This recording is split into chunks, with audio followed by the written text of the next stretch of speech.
ये देखें, इसकी वजह से जो पेट्रोल है फिल नहीं हो पाता था, टैंकी में फिल नहीं हो पाता था और जो है ना पेट्रोल की नोजल बंद हो जाती थी।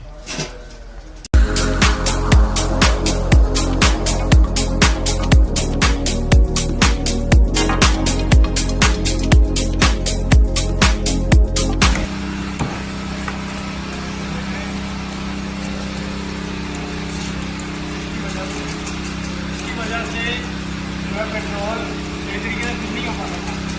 इसने पूरे पाइप में हवा की ब्लॉक किया हुआ है, हवा के पूरे पाइप इसने ब्लॉक किए हुए।